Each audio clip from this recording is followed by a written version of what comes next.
oficiais, ao iniciarem a sua carreira, vão perante a autoridade eclesiástica receber, com o sacramento da comunhão, a bênção de seus sabres, para que nunca lhes falte a vitória. Não cometo a irreverência de discutir aqui questões de fé, a começar por esse cerimonial esquisito em que a intitulada Igreja de Cristo, em vez de pregar a paz na terra, faz o mais anticristão dos cultos, o culto do extermínio entre os homens. Ela exalta o que em princípio devia condenar. É por estas e outras incongruências religiosas que a descrença avassalou as classes pensantes. A política clerical foi sempre a maior inimiga da Igreja, de tanto deturpá-la nos seus fundamentos morais, tornou-se amando o materialismo moderno. Abusando da inexperiência da mocidade, o que o tal cerimonial visa de fato não é robustecer-lhes crenças, mas criar no seio do Estado, contra o próprio Estado, um partido militar às ordens do Papa. Que o soldado tenha uma religião qualquer, nada mais louvável, que seja católico e lhe pratique os preceitos, também é coisa que só merece respeito. Mas o caso não é este. Não se trata aqui de uma crença confinada ao foro íntimo, trata-se de um ato que, à sombra da religião, visa destruir a soberania do Estado, a autoridade do governo, a disciplina da força pública, a tranquilidade da família brasileira, os alicerces da ordem, as liberdades civis. O objetivo da cerimônia está no final do juramento que os padres fazem esses oficiais prestarem sobre a lâmina de suas espadas. In cauda venenum. Que juram eles defender a pátria, as instituições vigentes e a Igreja Católica, Apostólica, Romana. Recorda em seguida, em seus expressos dispositivos, os arts. 1172 parágrafo 7º da primeira Constituição Republicana, e comenta. Portanto, o sagrado compromisso de honra prestado pelos oficiais de mar e terra, perante a autoridade eclesiástica, aliando nos seus termos o Estado e a Igreja Católica, Apostólica, Romana, cujos governos se acham separados pelo fosso intransponível do art. 72 parágrafo 7º da Magna Carta, coloca aqueles inexperientes jovens entre as pontas de um dilema, ou num dado momento põe suas espadas e as forças sob seu comando a serviço da Igreja Católica e, portanto, traem a pátria e a república, que se compõe de crentes e descrentes de todas as religiões, ou servem as liberdades pátrias e, consequentemente, traem a Igreja Católica. Juramento inconcebível que, ao ser pronunciado, já traz no bojo a perfídia, a indisciplina e a desonra.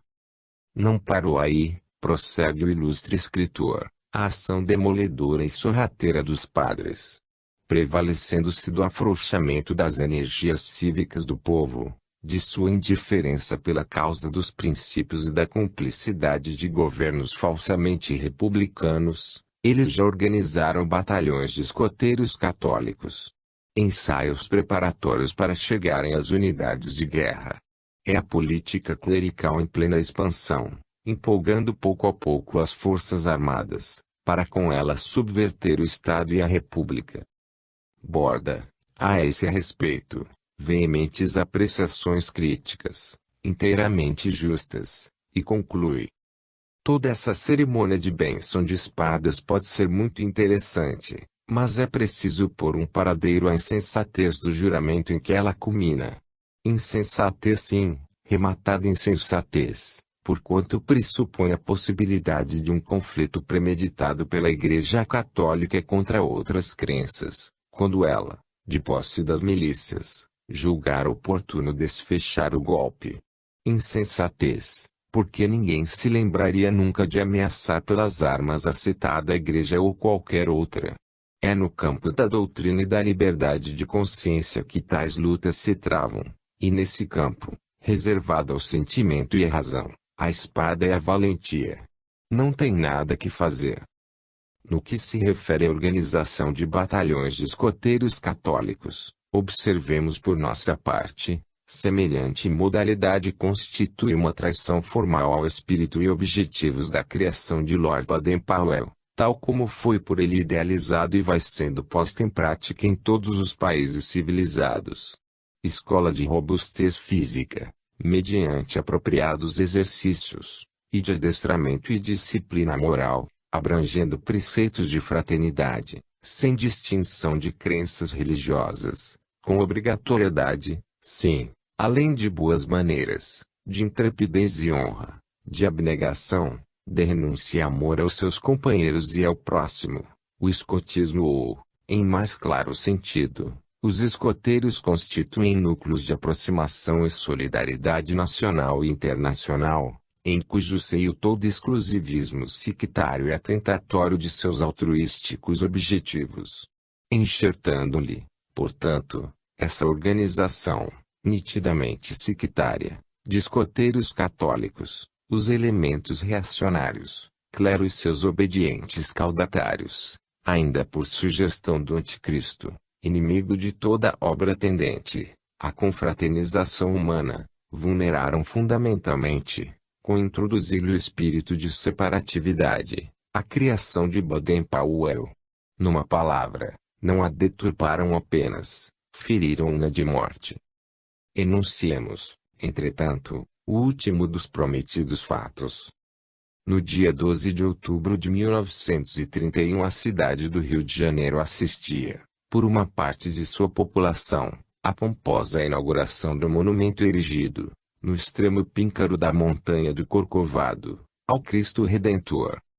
Remate de uma intensa propaganda, que durara 10 anos, a que sentimentos obedecera e com que propósitos teria sido consumada essa obra, em cuja execução foram despendidos mais de 2.000 contos de réis, dos quais, assinalamos de passagem, cerca da 10ª parte representa a contribuição prestada pelo governo federal. Se acreditar sinceramente que um sentimento venerativo pelo Filho de Deus inspirou semelhante consagração, nem sequer em metal precioso ou nobre, mas no vulgarismo cimento armado, nivelando aquela divina figura, representada na imobilidade da morte, a dos heróis do mundo, cuja efígie, no temor do esquecimento da posteridade, usa a vaidade humana a erigir nas praças públicas, dir-vos-ei que muito pouco sabeis da psicologia dos inveterados exploradores das coisas da religião.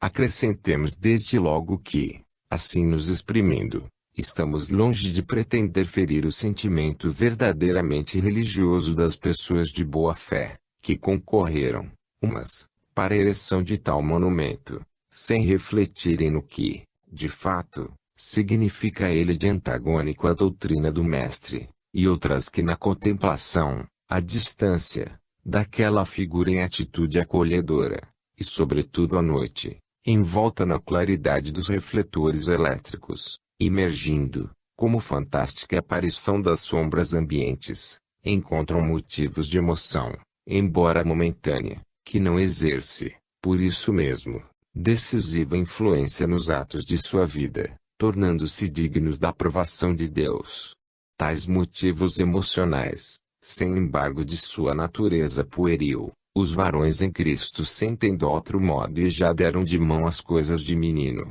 consoante o dizer do iluminado Paulo, só nos merece indulgente e respeitoso acatamento. A nossa crítica, inspirada em elevadas razões de ordem moral e espiritual, não se dirige aos simples e ingênuos, mas aos contumazes e, por igual, infelizes que, sob a ação fascinadora e inibitória do anticristo, se têm apoderado da doutrina e da figura do Senhor Jesus, que não respeitam, porque, perdida a fé, que talvez de começo alimentassem, o não acreditam vivo, e delas têm feito instrumento de subalternas ambições de exploração da credulidade dos homens. Obedecessem eles, com efeito, aos ensinamentos do Evangelho, falamos do clero graduado e dos intelectuais, sagazes colaboradores de sua política interesseira, de cujos proventos participam, e não somente os atos de sua vida seriam espelho de desprendimento e humildade, Mas nada praticaram eles em desacato à palavra do Mestre, nada que não fosse, agora e sempre, digno de sua divina aprovação. Desafiamos qualquer deles a vir declarar, com a consciência aberta perante Deus, se, antes de planejar e de levar a cabo semelhante consagração nitidamente profana, lembrou-se de interrogar, no recolhimento do coração e num pensamento respeitoso volvido para o alto: Senhor, será de vosso agrado? Não, temos certeza, não o fizeram nem o fazem jamais, quando se permitem os desregramentos atentatórios ao espírito cristão, que é simplicidade, que é pureza e obediência, que é humildade e é renúncia. E tornaram-se incapazes de o fazer, porque, sob a terrível fascinação do anticristo, que apenas lhes permite os simulacros da fé, perderam a liberdade espiritual e interior e, emaranhados nas complicações das meras observâncias exteriores, nelas fazendo consistir o reino de Deus, desertaram o caminho que, pela comunhão e colóquios interiores, somente possíveis mediante uma vida sem mancha e sem doblez, conduz ao Mestre e torna o crente receptivo à sua iluminadora assistência. Porque foram eles que, sob o falacioso pretexto das invocações, inventaram a pluralidade das Nossa Senhora de todas as denominações e agora mesmo, para explorar o sentimento patriótico religioso dos brasileiros, acabam de inventar mais uma, Nossa Senhora do Brasil, cujo templo se erga ali, na Avenida Portugal, em substituição ou, quem sabe, em concorrência apenas com a Nossa Senhora Aparecida, que davam, precisamente, como padroeira do Brasil. Mistificadores impenitentes, são eles ainda que organizam as grandes festividades e, com extensos e elogiosos reclamos nos jornais, convocam os fiéis, em multidão, e lhes distribuem o pão eucarístico, fazendo pomposamente anunciar, para que Jesus hóstia reine em todos os corações. Percebeis o objetivo sectário? Não é a palavra do Senhor, não são os edificantes exemplos de sua vida que se tem a nobre preocupação de fazer o povo compreender e imitar. O cálculo interesseiro é que uma pura ficção, aqui foi desrespeitosa e intencionalmente reduzida à figura do Divino Mestre, isto é, Jesus hóstia e não o seu Espírito vivo, reina em todos os corações. Infelizes, que não acreditam no despertar, do outro lado das trevas e enganos deste mundo, para severa prestação de contas dos abusos e prevaricações aqui perpetrados em nome e à sombra da religião, nem ainda no subsequente retorno ao teatro de suas inconsideradas façanhas, para resgate, em existências de miséria e expiação, dos delitos de outrora. Quais teriam sido, pois, os intuitos com que planejaram e fizeram erigir, no alto do Corcovado, um monumento ao Cristo Redentor? Já na Cordilheira dos Andes, é certo, e na zona limítrofe entre o Chile e a República Argentina for erguido um outro, esse ao menos como símbolo de reconciliação e paz entre os dois povos irmãos, que haviam estado na iminência de um conflito armado. O do Corcovado, porém, nem sequer tem, para justificar-se, a emblemática significação, como aquele, de um pacto inviolável de concórdia e amizade internacional, nada, a não ser a orgulhosa afirmação de um poderio, de si mesmo contudo, evanescente. Promovendo, com efeito, a ereção daquela estátua, de gigantescas proporções, na escolhida altitude dominadora da cidade do Rio de Janeiro, teve e não podia ter tido o elemento ultramontano outro intuito senão afirmar ostentosamente o poder da Igreja Romana, como ainda capaz de realização de tamanho vulto, e irreverente atestado de desrespeito à palavra do Mestre, que não somente, ao proclamar ter vindo não destruir, mas cumprir a lei, ratificou a proscrição de todas as formas de idolatria, contida no Êxodo 20, 4 e 5, mas em sua excelsa humildade, já o dissemos, rejeita as hipócritas homenagens dos interesseiros e orgulhosos, que exploraram o seu nome, e prefere visitar, compassivo e amigo, os corações simples e humildes como o seu. Tendo de nos pronunciar sobre o assunto, como estamos fazendo, fomos também, para exprimir um depoimento sincero e imparcial, contemplar de perto o monumento. E a impressão colhida, lealmente o confessamos, fosse pelo culto respeitoso que nos inspira tudo que se refere ao nosso divino Salvador, ou porque as linhas harmoniosas do conjunto, em que as puras inspirações da arte lograram plasmar a gigantesca figura, não foi a que imagináramos, de repulsantes grotescas, a poder de monstruosas proporções de semelhante obra. Planejada para impressão à distância, como aludíamos há pouco, por efeito de cenografia, as nossas prevenções se dissiparam e a impressão que nos causou foi apenas de tristeza.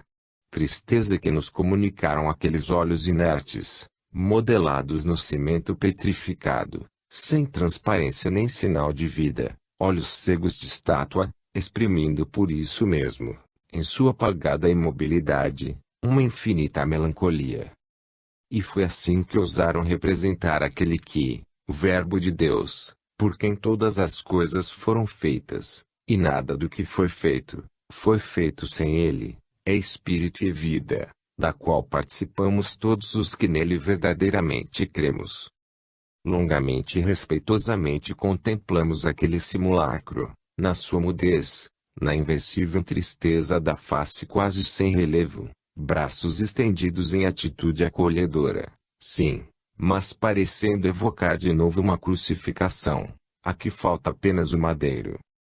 Fostes, realmente, mais uma vez crucificado, Senhor Jesus, crucificado nos ideias de singeleza, de sinceridade e de espiritualidade, em que, da parte em nome do Pai, nos viestes misericordiosamente iniciar, crucificado por determinação e para servir aos cálculos interesseiros dos fariseus de nossos dias. Tamanho, desnecessário sacrifício teria contudo redundado num aumento de fé, num verdadeiro despertar interior, senão do povo brasileiro, dos habitantes, ao menos, desta vertiginosa e trepidante capital. Vamos ver até que ponto. 8. Ainda o Império Mundial do Anticristo. Porque tem ele feito da mulher o alvo multissecular de suas investidas. Trava-se, em nossa época, entre as forças do bem e as do mal a batalha, decisiva, da sorte da humanidade. Pode aferir-se o grau de civilização, de adiantamento moral de um povo e, mesmo, o seu estado de religiosidade não somente por seus costumes públicos, mas por certos usos e tradições observadas, que exprimem, de modo sintético, a sua psicologia. No Brasil, durante o Império, quando não for ainda inventado o cinema, veículo, que deverá ser, de instrução popular, da divulgação de conhecimentos científicos elementares, com idêntica finalidade, e de educação moral, mas que a preocupação de lucro pecuniário e o cunho de exclusivo industrialismo que lhe foi impresso, tal como tem sucedido, pelas mesmas causas, a nobre missão jornalística, vieram a deturpar, invertendo os seus objetivos, quando ainda não fora também inventada, com suas abusivas e intoleráveis difusões, a radiofonia, e da riqueza, multiplicando necessidades fictícias, haviam desvairado os espíritos, a elas subordinando os austeros princípios da moral, que então se refletiam escrupulosamente nos atos da vida particular e pública. A sociedade brasileira apresentava uma feição,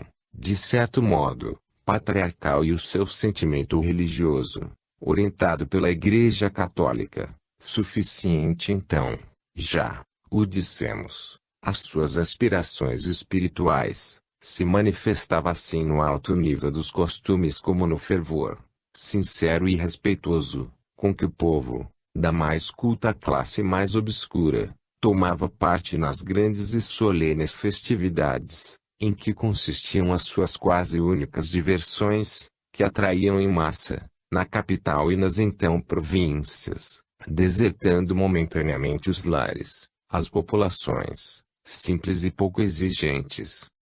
Com os vertiginosos progressos materiais, depois da República, à semelhança do que por toda parte sucedeu em fins do século passado, estando assim o fato na lógica do tempo e não devendo tais progressos motivar desarrazoada condenação, que somente as exageradas e viciosas utilizações se deve reservar, a situação mudou, aí de nós, sensivelmente para pior. Operada a subversão da estrutura política, de par com as agitações que se lhe seguiram, estimulando ambições e desregramentos, que certamente permaneciam latentes, contidos, porém, pela austeridade do imperante e pelo próprio ambiente de respeito e ordem, de norte a sul, predominante, certas explosões superficiais e intermitentes, constituindo então passageiras desordens, não chegavam a quebrar a harmonia do conjunto, e, por outro lado, sobrevindo o afrouxamento, ao que temos aludido, da disciplina religiosa, o padrão dos valores morais foi também subvertido e a sociedade brasileira entrou a padecer a crise de cujo apogeu, que ainda não parece ter atingido, se vai rapidamente aproximado. Para não nos determos em particularizada análise de fatos que, na esfera dos costumes públicos, em 40 anos de regime republicano, têm sido por críticos severos comparados ao assalto e devastações, por bandoleiros, de uma casa em vigilância nem defesa, e na ordem doméstica e privada equivalentes à dissolução, em grande parte pelo menos, da família brasileira. Análise que nos faria exorbitar do plano desta obra, a um festejo, costume ou tradição, que de preferência elegeremos, anualmente celebrado na capital do país, centro de sua máxima cultura, como sintomático do seu declínio espiritual, que estimamos, contudo, votado à proscrição em breve tempo.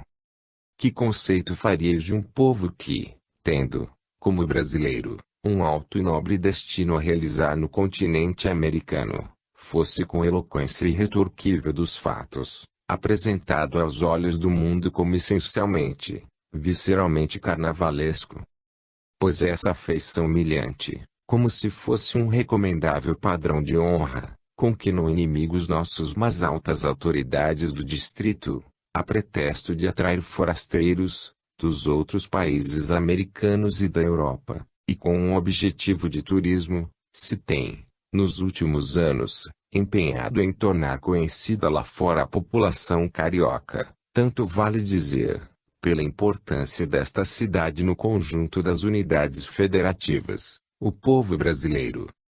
Escritor Patrício, entretanto, observador e crítico dos costumes nacionais, desagradavelmente impressionado com a licenciosidade dos delirantes festejos ao deus Mono, em que mulheres públicas semidesnudas eram, e provavelmente ainda são, triunfalmente exibidas em carros alegóricos, ele que não passava por ser austero moralista, já havia formulado, há mais de um quarto de século, esta fulminante definição: o carnaval, no Rio de Janeiro, e a apoteose da prostituição.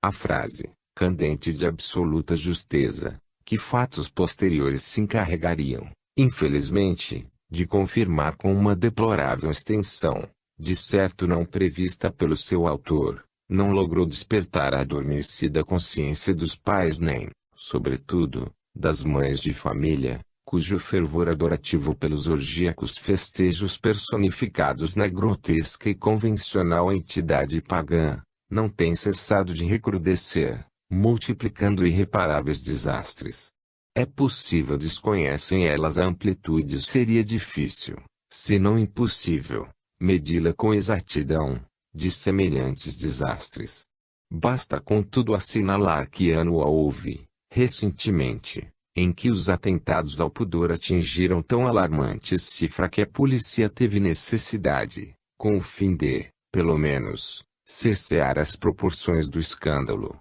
de organizar um serviço de vigilância especial em relação às casas de tolerância, para ter-se uma aproximada ideia das consequências funestíssimas da licenciosidade com que são delirantemente realizados tais festejos. Como, porém, não ser assim, Se um dos espetáculos, deprimente e tristíssimo, a que os simples transeuntes se não pode esquivar de assistir, é o de senhoritas aglomeradas com foliões, em automóveis de pequena ou de avantajada lotação, ostentando mais que desenvoltas atitudes e entoando canções, algumas obscenas. Porque o carnaval se caracteriza, por excelência, como o delírio da carne e dos sentidos. Compreende-se, mais que isso, é legítimo e mesmo necessário que a mocidade se divirta. Quando, porém, o gênero de divertimento a que se entrega começa por abolir as regras da boa educação e consiste, como o carnaval, no desbragamento de atitudes e linguagem, em que as chalaças mais grosseiras têm livre curso, suprimem-se as noções do mais elementar decoro e uma alucinante sensualidade se apodera de todos os espíritos, confundindo num mesmo baixo nível pessoas de todas as classes sociais, entre elas se permitindo toda sorte de afrontas verbais, por muito que procurem dissimular, com aparências de gosto artístico na organização de prestitos e ranchos, o fundo suez de tal divertimento. Não há como desconhecer-lhe o cunho atentatório da moral e bons costumes, impróprio, conseguintemente, de pessoas educadas, a cuja delicadeza de sentimentos repugnam tais inomináveis excessos. Numa sociedade policiada, sobretudo no seio de uma população verdadeiramente cristã, semelhantes festejos teriam, há muito, cessado de ser permitidos, pelo menos restringindo-se a sua aberrante celebração, como era de começo praticada, a pessoas de nenhuma ou de inferior cultura, capazes por isso de encontrar prazer em tais expansões ruidosas, inestéticas e amorais. O contrário, todavia, é que se observa nesta capital, com a cumplicidade assim da imprensa, que aplaude, estimula e prestigia por todas as formas as indecorosas homenagens ao deus pagão, como das propinas autoridades públicas, a tal ponto que não somente se não pegam de nos apresentar aos olhos do mundo como um povo essencialmente carnavalesco, mas tem contribuído para que o carnaval, incrível, mas verdadeiro e pungente, seja, com a oficialização que lhe foi outorgada, considerado uma instituição nacional. Exageramos. Que o digam por nós os trechos seguintes que recortamos da notícia, em colunas abertas, ornadas de fotogravuras, sob a epígrafe A Estrondosa Recepção da Cidade ao Rei Momo, estampada por um dos mais importantes diários desta cidade, em sua edição de 19 de fevereiro de 1933. Entre ovações delirantes e chuva de confete, referiu o cronista carnavalesco, porque a imprensa carioca leva o seu entusiástico aplauso a tais ignóbeis festejos ao requinte de destacar para isso um corpo de cronistas carnavalescos, chegou ontem, à noite, desembarcando no Cais Mauá, Sua Majestade o Rei da Folia. A Comissão do Turismo da Prefeitura havia preparado essa festividade com grande esmero, de maneira que nada faltasse de brilho e do esplendor, na cerimônia simbólica da entrada triunfal de Momo na cidade que mais o venera e cultua. Uma semana antes do tríduo carnavalesco Sua Majestade dá-nos a satisfação de sua visita, para desde já alegrar os semblantes e predispor os espíritos para os grandes prédios que se vão travar em sua honra. Desde 9 horas da noite a Avenida Rio Branco achava-se repleta de populares. O curso de automóveis ia bastante animado, sendo necessário desviar-se o tráfego dos ônibus e outros veículos para as ruas paralelas. Às 10 horas, justamente na ocasião marcada para o desembarque, o povo invadiu a Praça Mauá, na ânsia de ver e homenagear o Rei da Folia. O vapor Mocangué, de Lode, no qual viajava o Supremo Folião, já se encontrava no cais, um pouco distante da murada, aguardando apenas as ordens necessárias para atracar. Entretanto, faltava a presença das comissões que deviam recebê-lo. O senhor Aguiar, do Loi brasileiro, julgamos conveniente, em respeito ao decoro das personalidades, omitir-lhes os nomes, providenciam para que se apressasse o desembarque. Na Praça Mauá a multidão se comprimia entusiasmada e impaciente, sendo necessário ao delegado FG e os fiscais GIC ordenar aos 30 guardas civis de serviço que estendessem cordões de isolamento. Às 11h50, finalmente, chegaram as comissões dos clubes carnavalescos. O Mocangue atracou sob delirantes aplausos, ostentando feérica iluminação, de lâmpadas multicores.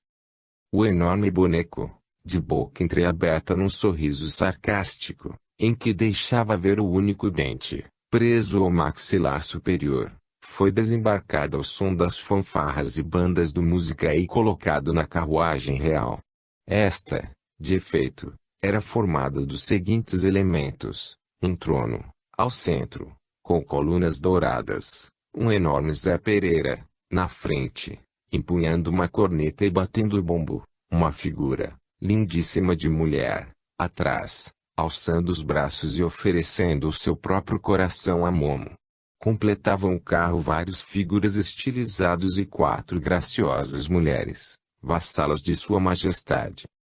Descreve ainda o cronista a restante composição do cortejo e remata: da praça, Maom Prestito encaminhou-se para a Avenida Rio Branco, percorrendo em toda sua extensão, até alcançar o Beira-Mar Cassino, onde ia ter lugar a cerimônia da coroação. Era extraordinariamente numerosa a massa de populares que ali aguardavam a sua chegada. Sua Majestade desceu da carruagem por entre a algazarra da multidão e deixou-se conduzir para a poltrona confortável que lhe estava reservada na parte central e superior do Beira-Mar Cassino, de onde presidirá os festejos carnavalescos. A hora em que deixamos o cassino, 1h10 da madrugada, o grande folião estava recebendo, no seu trono improvisado, as manifestações ruidosas da população carioca. Vencemos a repugnância que nos causa a torpeza do assunto, reproduzindo a descrição não apenas leviana, mas quase diríamos sensata, que aí fica, para deixar evidenciado até que ponto se está pervertendo a mente popular, com incentivo da parte dos que deveram ser os naturais zeladores dos nossos bons costumes, e para extrair do fato, em sua sintomática significação, a desmoralizadora lição que encerra.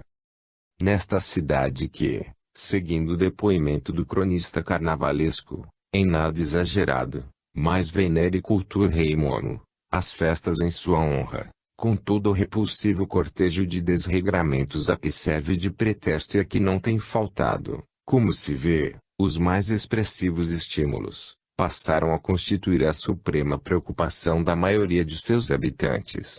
Já não é um incidente circunscrito, como outrora, a essa classe de indivíduos, é o máximo acontecimento que, durante semanas, quase todas as noites, absorve os cuidados das famílias e, nos 2 últimos dias úteis dos que lhe são, no calendário, consagrados, empolga e paralisa toda a atividade normal da cidade, com interrupção dos negócios comerciais, que lhe não digam respeito, e a cessação do expediente nas próprias repartições públicas, de sorte que, a partir da noite de sábado, para só terminar na madrugada da quarta-feira de cinzas, a capital do Brasil, em que tumultuam multidões desordenadas, entregues aos maiores excessos, sem compostura nem decoro, parece transformada num vasto manicômio. E os representantes da Igreja Romana são testemunhas, pelo menos têm notícia de tais alucinantes práticas, atentatórias da nossa cultura e de nossas antigas tradições. Acaso terão empenhado esforços junto aos poderes públicos, eles que se ufanam de um valimento, mediante o qual têm realmente obtido favores e regalias, como, por exemplo, o preparo e cessão de um grande navio para transporte do cardeal arcebispo e grande número de figurantes ao Congresso Eucarístico reunido na Bahia em 1933, com todas as honras de uma embaixada nacional, no sentido de serem, ao menos, cesseados os estímulos oficiais ao carnaval, que é o nosso opróbrio. Por que seria inútil falar de um ascendente, que os fatos revelam perdido pela Igreja, sobre o espírito do povo e que, único, lhe permitiria dissuadi-lo de escandalosas práticas em franco antagonismo com os mais elementares princípios da moral cristã. Fizeram, com largo dispêndio, erigir o monumento no Cristo Redentor, e é esse o paralelo que nos propusemos estabelecer. Como expressão do sentimento venerativo deste povo ao Divino Mestre. A recrudescência da loucura carnavalesca nos anos subsequentes àquela inauguração, com a ostensiva participação dos poderes públicos do distrito e de suas altas classes representativas, constitui a réplica vitoriosa e insofismável a semelhante pretensão, nem ao menos sincera. Ou seria para o obrigar a assistir, em efígie, abençoando-os, do alto do seu isolamento, na montanha do Corcovado, a espetáculos degradantes, que testificam, de um lado, o grau de sinceridade e profundeza do sentimento cristão deste povo e, do outro, até que ponto contribuiu para elevar o nível de sua moralidade à ostentosa ereção de tal monumento, nascido da infatuada pretensão dos que o planejaram.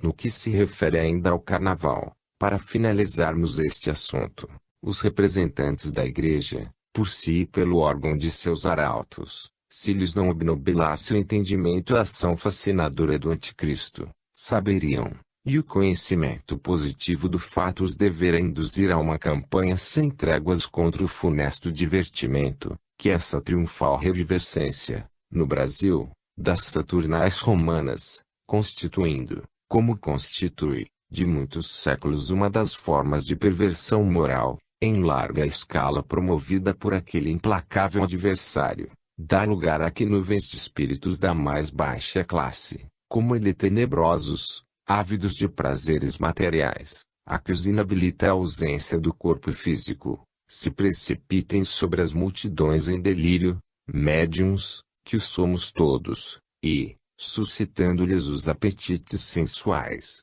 os impilam a todos os excessos, de que participam em inominável conúbio. Semelhante ação fascinadora, criando, em vastas proporções, um ambiente inimicamente propício, é que explica por que, nos dias da loucura carnavalesca, as pessoas mais respeitáveis, se não conservam, cautelosamente, longe da atmosfera saturada dos perniciosos eflúvios do invisível, perdem irresistivelmente a compostura e deixam-se também arrastar no turbilhão. O que é mais doloroso assinalar é que a principal vítima, como vimos, em maior ou menor grau, de semelhantes excessos promovidos pelos tenebrosos agentes ocultos, sempre sob a suprema direção do Anticristo, e a mulher, alvo, ademais, de suas multisseculares investidas. E não sem motivo assim o tem ele praticado. Nunca será demasiado o que se diga, e escritores de todos os matizes o têm realmente proclamado, acerca da função preponderante exercida pela mulher no aperfeiçoamento moral, no enobrecimento e evolução da humanidade, como depositária dos mais altos desígnios de Deus a seu respeito.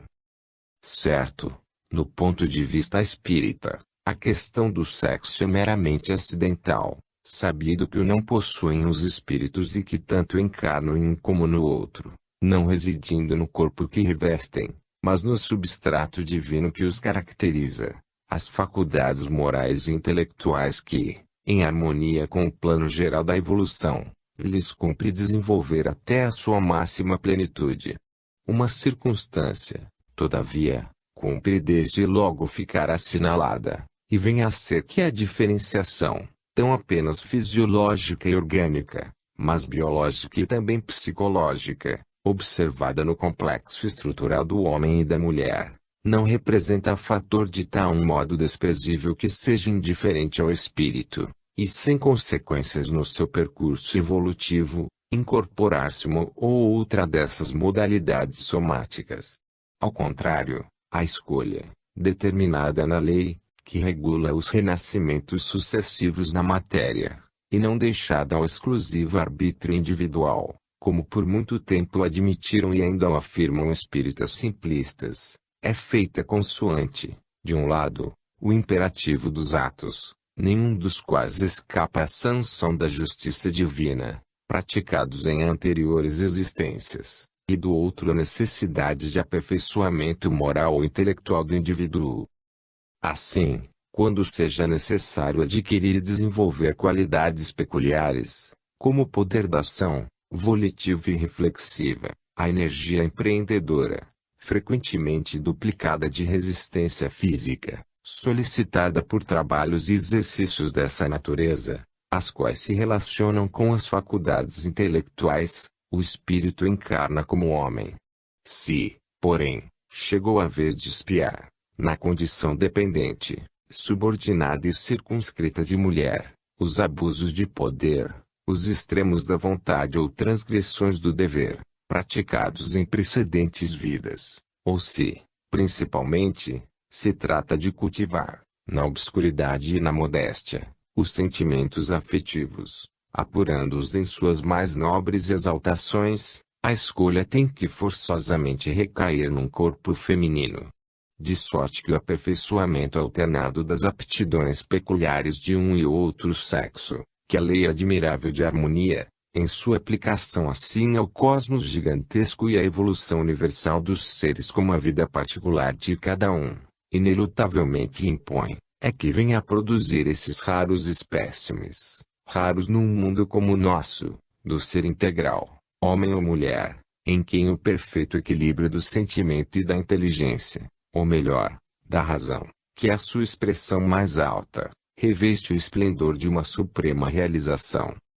Enquanto não atinge essa culminância, manifesta o espírito separadamente, em suas repetidas peregrinações terrestres, as aptidões características de um ou do outro sexo, em que se divide a família humana, como ademais todos os seres vivos, não sendo rara a anomalia, consoante a sua adaptação em maior ou menor grau às peculiaridades de um mundo inversamente, assim se explicando certas aberrações como, para recordarmos, de todas, a mais impressionante, a precariedade, se não a ausência do sentimento materno em algumas criaturas brutais e insensíveis, com razão reputadas mães desnaturadas, em contraste com indivíduos dotados de todas as exuberâncias do sentimento feminino. Esses casos, todavia, posto que observados, sem chegarem a tais extremos, com relativa frequência, constituem as exceções. Regra geral é apresentar a mulher, pela fragilidade e delicadeza de sua organização física, sem embargo de notável resistência moral, que lhe permite suportar as maiores dores e sofrimentos com intrepidez de que o homem se não mostra capaz, pela extrema vibratilidade de seu sistema nervoso, apto por isso à expressão de todos os idealismos, e sobretudo pela sua profunda capacidade de amar e dedicar-se até à suprema emulação própria, por esse conjunto de dons, que a tornam eminentemente receptiva às inspirações divinas, e tipo superiormente representativo da humanidade, no que entende com excelsitude de seus destinos imortais. Direis que esboçamos o tipo da mulher pertencente, pela educação e cultura, às mais altas classes sociais. Sem dúvida aí se encontram, mercê daquelas favoráveis condições, os exemplares mais completos da mulher ideal, como a descrevemos e pretenderíamos que, até certo ponto, o fossem todas, não sendo contudo em consequência do egoísmo escravizador do homem, que a tem, na maioria, privado de adequada instrução complementar. Mesmo, porém, nas camadas obscuras da sociedade e no seio dos mais rudimentares aglomerados humanos, em que é constrangida até aos rudes trabalhos dos campos, para alimentar a torpe ociosidade do marido, a mulher se distingue e se revela superior, por suas qualidades fundamentais de afeto e de obediência, de terna e desvelada solicitude pela prole, de instintivo recato e pureza, com que sobrepuja o homem, escravo dos apetites sensuais. Depositária, dizíamos há pouco, dos mais altos desígnios de Deus a seu respeito, a mulher enfeixa realmente em suas mãos os destinos da humanidade. Radiosa promessa na adolescência, Quando a sua mente se povoa de sonhos, que as realidades, tantas vezes amargas, da vida se incumbirão de dissipar, como filho e como irmã, irradiando os mais castos afetos, que tanto contribuem para purificar o ambiente familiar. Logo esposa, sustentáculo e inspiradora moral do marido, de quem se torna parte integrante, preciosa e indispensável, como desvelada companheira, fonte de estímulo e de consolação nas horas inquietas, ou compassiva enfermeira nos sofrimentos físicos, é principalmente como mãe, aureolada de esplendor divino, que se integra na magnitude incomparável de sua função, não apenas doméstica, mas social e humana. Porque, se no ponto de vista da perpetuação da espécie cabe ao homem, elemento positivo, transmitir a vida em germe, pertence à mulher desenvolvê-la e alimentá-la com a prolongada transfusão de sua própria vida, tantas vezes imolada, ao dar nascimento a um novo ser. Mas ainda, os filhos, gerados e nutridos da sua carne e do seu sangue, passarão, e aí sobretudo culmina sua missão providencial, a ser também feitura moral do seu espírito, assim, convenientemente instruída, e quando não, guiada pelas intuições maternas, reflexo, amortecido embora, da sabedoria divina, saiba ela duplicar-se de vigilante educadora, para observar, refrear e corrigir as imperfeições morais, que a espontaneidade característica da crença não esconde, estimular e fortalecer, com exortação e o exemplo, todas as nobres tendências e aspirações dos pequeninos seres, numa palavra, plasmar em moldes superiores o caráter dos filhos. Preparar, portanto, homens dignos para a constituição de uma sociedade perfeita, e a transcendente missão, social e humana, da mulher. Faleçam-lhe, e em geral lhe têm sido realmente negados, os elementos esclarecedores, supridos por adequada cultura intelectual, em todos os tempos monopolizada pelo homem nas classes instruídas, que constituem a minoria, terá ela ainda assim, para guiar-se em sua missão, a fonte, por excelência inspiradora, do amor, que é a razão suprema de sua vida e também o seu galardão e o seu tormento. Ora, todo aquele que, consciente ou inconscientemente, se propõe realizar uma obra de amor, desperta, mais que qualquer outro, as iras do anticristo que, por seus inumeráveis agentes, não lhe suscita apenas embaraços, dificuldades e repulsas, mas armas ciladas e, a cada passo, promove toda sorte de tentações, com o fim de frustrar o plano do Senhor, a quem pertence toda a obra de bem, e fazer sucumbirem os seus executores. Tendo, em sua adestrada sagacidade, previsto o alcance providencial da ação humanitária da mulher, ele, que detesta o gênero humano e o tem escravizado só pelo prazer satânico da dominação, ao mesmo tempo em que de insurgência aos desígnios do Criador, não podia deixar de concentrar o seu ódio reacionário sobre aquela que, dileta e colaboradora da providência, pelos predicados com que a tem favorecido, representa, de modo genérico, o anjo tutelar da humanidade. Por isso tem ele, de tempos imemoriais, exercido contra a mulher e sobre a mulher, formidável pressão.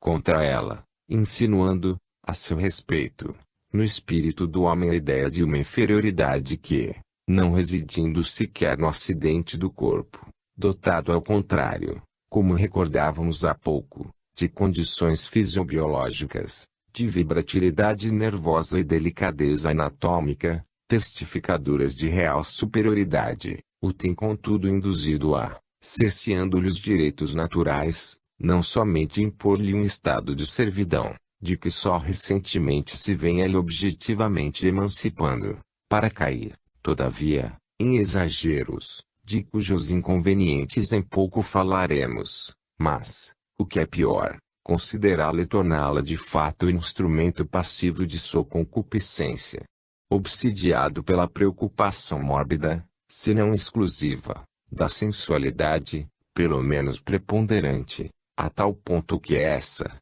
em todo momento, A primeira ideia que lhe desperta a presença de uma mulher, refeito ainda e sempre da ação oculta que padece em tal sentido, tem o homem automaticamente colaborado na realização do plano pelo anticristo concebido acerca da mulher e que outro não é senão deprimi-la e, quanto possível, aviltá-la, em detrimento de sua missão nobilitante. Sobre ela a ação funesta do inimigo se tem feito diretamente sentir mediante sorrateiros estímulos às suas naturais, porque humanas, fraquezas que, todas, numa única se resume, a vaidade. Seja porque nela predomina o senso estético, de tal modo que as exuberâncias de sua imaginação se dispersam no gracioso aformoseamento dos mais insignificantes objetos, relacionados ou não com a sua pessoa, ou porque a privação de sólida cultura mental, constrangendo-o a permanecer na superfície das coisas, sem as aprofundar, exceto no que entende com os sentimentos afetivos, estranhos a semelhante cultura, lhe tenha vedado, em geral, a incursão nos domínios superiores do pensamento, ou ainda, e essa é a razão fundamental, pelos imperativos providenciais de sua missão, que impelem a ocupar-se de coisas mínimas, para delas, assim o saiba, extrair grandes resultados. Certo é que essas e outras circunstâncias, conferindo à mulher uma reputação de frivolidade característica, aparentemente justificada, têm permitido ao inimigo oculto envolvê-la numa rede sutil de tentações, se tornando-a frequentemente um ser caprichoso e versátil, distanciado de seus nobilíssimos objetivos. Outras, muito mais frequentes, vezes fazendo-a sucumbir enredada na trama de suas astuciosas sugestões. Insciente dessa tenebrosa ação oculta, conformada com seu cativeiro moral e, assim, convencida de que a sua função primordial, se não exclusiva, é agradar ao homem, não, como faria, se esclarecida por uma educação verdadeiramente superior, e nesse caso preocupada, acima de tudo, de agradar a Deus, pelos atributos imateriais da alma, se não pelos atrativos do corpo, tem ela concentrado neste, em detrimento das altas faculdades do espírito, os seus maiores, quase exclusivos, desvelos e atenções, desse modo para si mesmo ajudando a forjar as cadeias de uma subalternidade que, vinculando-se às preocupações da materialidade, tão avessa à sua índole natural, não pouco tem contribuído para obnubilar-lhe o senso de sua excelsa vocação. Ora, um dos maravilhosos efeitos do cristianismo foi a reabilitação da mulher, vítima, em todos os tempos, de absurdos preconceitos e de humilhações imerecidas. O mestre, com efeito, profundo conhecedor da psicologia humana, já seja distinguindo a samaritana com a transcendente revelação da natureza espiritual de Deus, já cultivando com benévola e carinhosa frequência a amizade de Marta e Maria, ou tomando espontaneamente a defesa desta última, quando a mesa do fariseu Simão, lhe entornara sobre a cabeça a redoma de precioso nardo e, em lágrimas, lhe enxugava os pés com a cabeleira desnastrada, ou ainda acudindo a restituir a saúde e a vida ao filho da viúva de Naim, em tantos e tão comovedores episódios, de que nos dão conta as narrativas evangélicas, sempre se manifestou compassivo e atencioso com a mulher, cuja delicadeza de sentimentos sabia apreciar e retribuir e de cuja intrepidez moral recebeu também, a seu turno, os mais expressivos testemunhos, assim nos angustiosos momentos que precederam a sua crucificação, como após o desenlace da tragédia.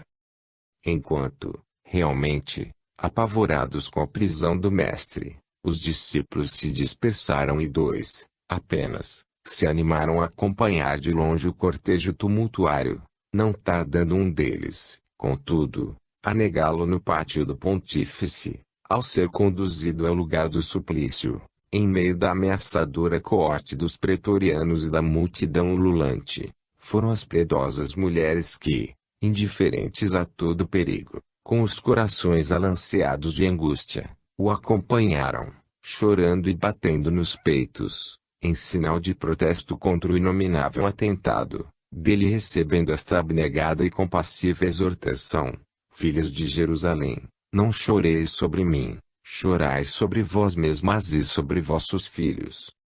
Ao pé da cruz, no eloquente dizer do Padre Marchal, em um espírito consolador, suspenso no vácuo, entre a terra, que o rejeitou ou insulta, e o céu, que permanece na impassibilidade do bronze, acima da sua cabeça, o espetáculo que se lhe depare ainda, além de um único dos apóstolos, o de sua mãe, personificação da amargura suprema, imperecível imagem da Mater Dolorosa, Maria de Cleófas e Maria Madalena, permanecendo nas proximidades muitas outras que tinham subido com ele a Jerusalém. Apenas ressuscitado, a primeira pessoa a quem aparece e fala é também a Madalena, recomendando-lhe todavia: não me toques, porque ainda não subi ao Pai, mas vai aos meus irmãos e dize-lhes que subo para meu Pai e vosso Pai, para meu Deus e vosso Deus. Tão vivaz, não obstante, era então e foi por muito tempo ainda o preconceito contra a mulher que mesmo o grande Paulo a ele não se logrou subtrair, pondo numa de suas estupendas epístolas, e Coríntios, esta singular advertência. 14, 34 a 35, as mulheres estejam caladas nas igrejas, pois não lhes é permitido falar, mas estejam em sujeição, como também diz a lei. Se, porém, querem aprender alguma coisa, perguntem em casa a seus maridos, porque é vergonhoso para uma mulher o falar na igreja.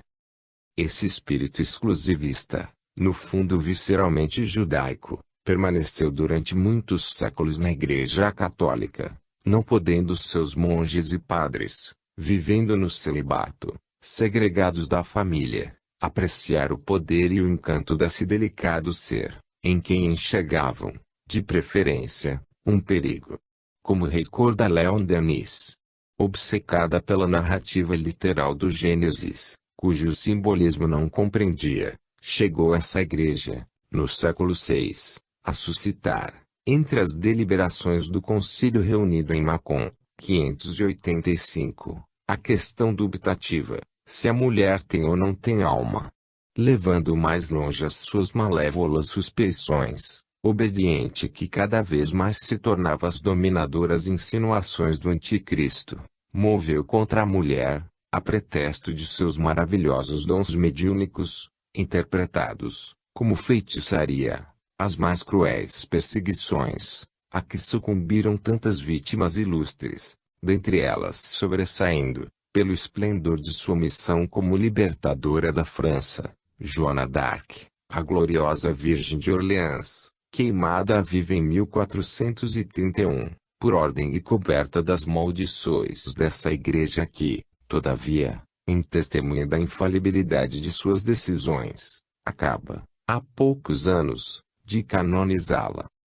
Pairando, não obstante, acima dessas misérias, torpezas e injustiças, que só desonram os seus autores, a mulher tem enriquecido a Igreja cristã, não a católica romana, desde a sua fundação até os nossos dias, com a inexorável colaboração, representada em existências imaculadas e obras edificantes, de tantos outros notabilíssimos vultos, cuja nomenclatura encheria volumes, sem falar nas humildes e obscuras, constitutivas de verdadeiras legiões, cujos nomes, ignorados pelo mundo, fulguram nos tabernáculos eternos, bastando contudo, entre aquelas, para a perpétua glória do cristianismo, recordar as figuras de Teresa de Jesus, em quem aos opulentos dons da inteligência se aliavam as peregrinas virtudes evangélicas, fé ardente e ativa, humildade profunda e caridade infatigável,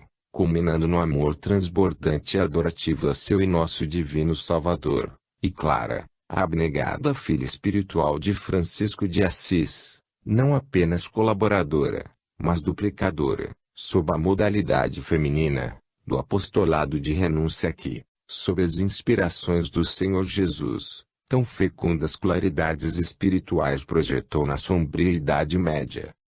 A esses vultos de altíssimo relevo moral pode certamente o anticristo opor algumas deploráveis figuras femininas, cujos nomes a caridade ordena omitir, vítimas de suas funestas sugestões, que em várias épocas da história, assim no mundo antigo como posteriormente ao advento do cristianismo, se celebrizaram, de par com as seduções da beleza física, pelo desregramento de seus costumes e criminosas práticas, enredando e comprometendo a honra,